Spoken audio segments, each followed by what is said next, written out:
هلو بنات، شلونكم؟ ان شاء الله بخير. طبعا اليوم العشاء مالتنا راح يكون صدر دجاج بالكريمة والباستا.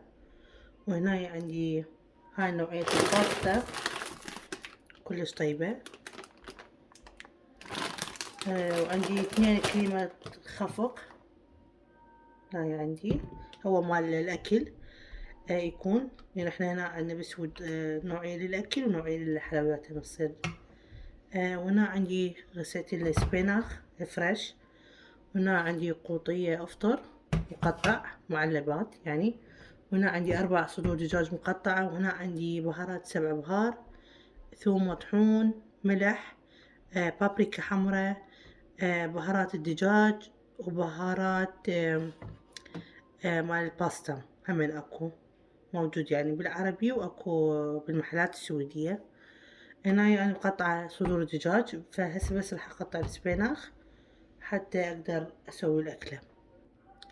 بهاي اللحظة انا ايش راح اسوي؟ لان السبيناخ بسرعة يتقطع عندي، راح اخلي صدر الدجاج نايم على النار.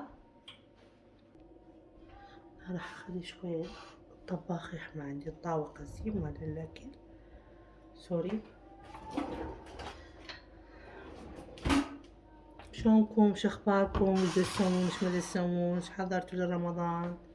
ايش ما حضرتوا؟ طبعا انا اشتريت شغلات فمنتظرة اسويهن ان شاء الله في هاليومين انزلكم فيديو. اشتريت اشياء كلش حلوة من شي ان، اسعارها كلش مناسبة وحلوة. طبعا انا حاطة زيت، حانتظر شوي يحمى عندي الدهن حتى انا انزل بيه صدور الدجاج، عفوا. طبعا هالسنة ما اشتريت هواي شغلات لرمضان لانه انا عندي مال عام واول العام. وعندي نشرات هم من راس السنة يعني اضوية، فما اعتقد احتاج هواي شغلات. اخذت شوية اشياء يعني حلوة. كوشة وجوه مال كوشات مال قنفة. واخذت فوانيس هم كلش حلوة من شين. هسه راح اصور لكم ان شاء الله فيديو وانزل لكم اياه. اول يوم يجوز راح انزل لكم اذا اشوف الفيديو ما يطول علي. راح انزل لكم الاشياء اللي اشتريتها من شين. طبعا هسه حمى عندي زيت، راح انزل صدر الدجاج نايم.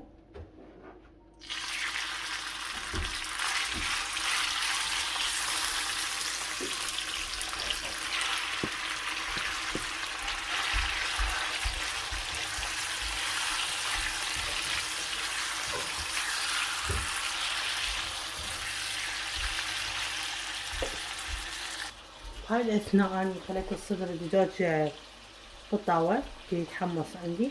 راح اقصقص السبيناخ هنايا. حابة بس اقول لكم تقدرون تحطون السبيناخ يعني ورق كامل، ما يحتاج تقصقصوه، بس اني لانه يعني عندي الورق كبار وعندي ورق صغار فمن هاي حبيت اقصقصه احسن. هيك راح اصفطهن وحدة وحدة حتى اقصقص العوادين ماله. طبعا مثل ما تشوفون هنا انا قطعت نصها وقت حتى ما يطول علي الفيديو، يطول عليكم. وهنا انا خلص صدر الدجاج تحمص عندي كلش حلو. نعم مثل ما تشوفون بنات، هاي احسن طريقة واسرع طريقة لسلق الدجاج. وبعدين راح يستوي على راح اسوي الباستا والاسطر والخضروات والبهارات يعني.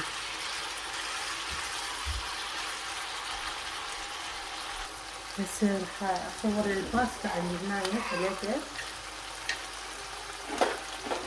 انا خلاص عندي صدر دجاج يستوي، ما تكسر ولا اسوي اي شيء، خليه على حاله.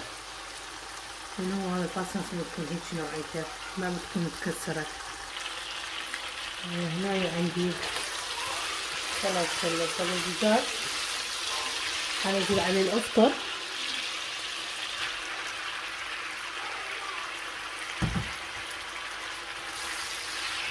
لأنه يتحمص شوية.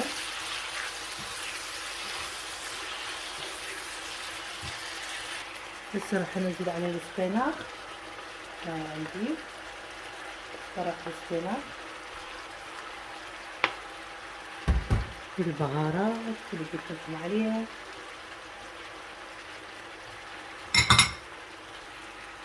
طبعا الريحة ما اقول لكم عليها شلون طيبة، حتى الطعم همينة كلش طيب بنات، والأكلة كلش مشبعة همينة.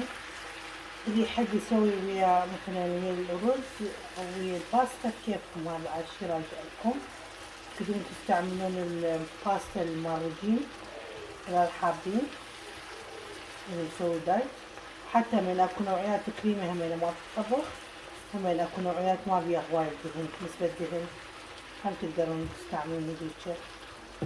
هنا أنا عندي مثلا هنا نسبة الدهن 4، وعندي هاي 31 نسبة الدهن. هاي أنا اختارتها غلط، بس يعني تقدرون تاخذون مثلا إذا مسوي رجيم تقدرون تاخذون نسبة الدهن ماله 4. هنا راح انتظر شوية حتى يذوب عندي السبيناخ ويصير الدجاج على راحته يستوي، لحد ما عندي الباستا تكون خلصانة، واحطها فوقها واحط بعدين كريمة الطبخ. كلش سهلة وسريعة وطيبة نفس الوقت.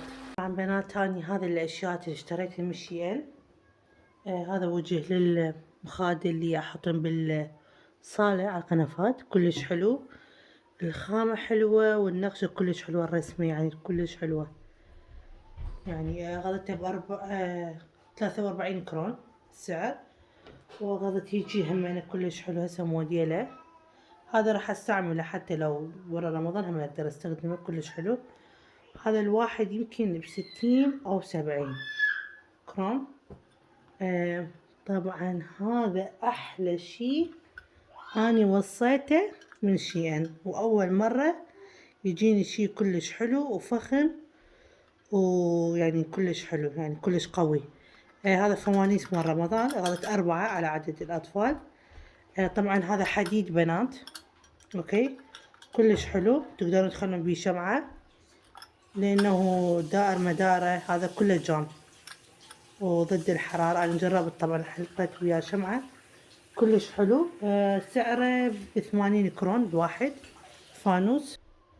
طبعا انا اخذت 2 وجوه مال المخاديد للصالة، اوكي، واثنين من هذا همين اخذت اللون البيج، واخذت شوية فساتين همين للصيف كلش حلوة للصيف، وهمين يعني الوانها حلوة تكون همين لرمضان باردة كلش. اخذت من هذا النوع لونين كلش حلوات باللبس. طبعا اخذت بيمنا هذا اللاستيك لانه ما اعرف احس يلملم الجسم وما يخلي البطن موجود، يعني انا عندي بطن طبعا تعرفوا مال بعد الولادة، وانا من النوع اللي ما اروح للتمرين يعني ما اتمرن صراحة، والجو ما يساعد همين على المشي نمشي. واخذت هذا همين الموديل الثالث، والوانه كلش حلوة من مال صيف وبارد يكون. يعني طبعا هذا مو كلش طويل ولا كلش قصير، يعني حلو طوله، اللي مو محجبة تقدر تلبسها تشتري منه كلش حلوات. هذا هو المشتريات اللي اشتريتهن هالشهر من شي لرمضان.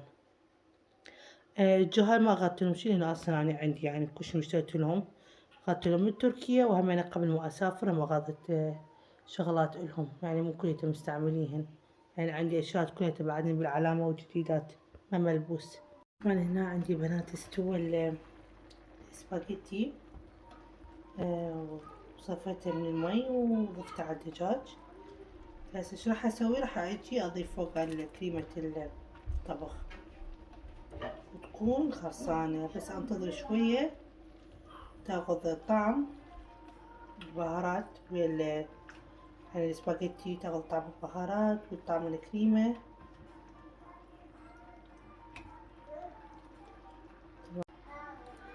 طبعا هنا اني بنات سويت خلص عندي السباجيتي ضفته فوق صدر الدجاج، صفيته من المي وراح اضيف هسه عليه بس كريمة الخفق. خفق شنو هذا ايش بلي يوم نبدا خربط والحكي صار هو انا مصوره فما احكي هواي بالفيديوهات اللي انزلهن، سوري على صوت الاطفال، البنات قاعدين بالغرفة ودي يلعبن، اسفة على يعني على الازعاج.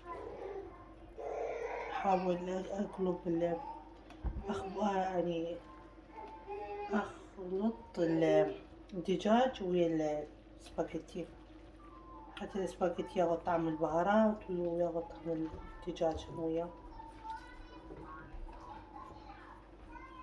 هنايا نضيف فوقها كمية الطبق هسي.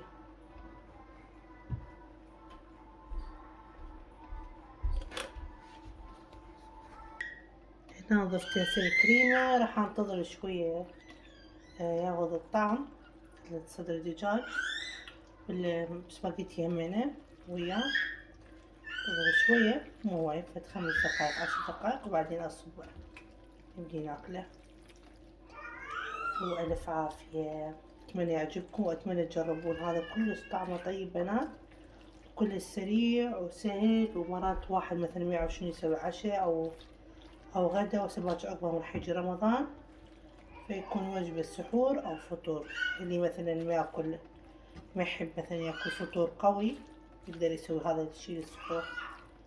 هذا الشي راجع لكم وكيفكم، كلش طعمه طيب.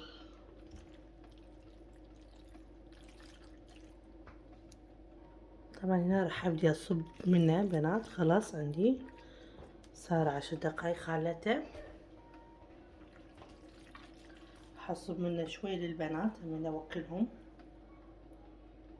دا احاول انطيهم الاكل اللي احنا ناكله، ساعة بعدين اقعد اقصقصهم وياه وانعمهم حتى يقدرون ياكلون. طبعا بالروضة بدأوا هم ياكلون وحدهم بيديهم، بس هاي تعرفون بيت وفراش وتفر الكريم كليته برا الماعون، فأنا اقعد انطيهم بيدي احسن، وهم يكونون يشبعون يعني.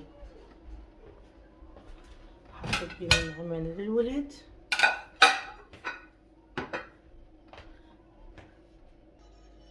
طبعا هنا هسه صبيت لنا بنات، راح نبدي ناكل، وان شاء الله نلتقي وياكم بفيديو ثاني، واتمنى ما تنسون اللايك والاشتراك. احبكم كل هواي، تصبحون على الف خير، باي باي.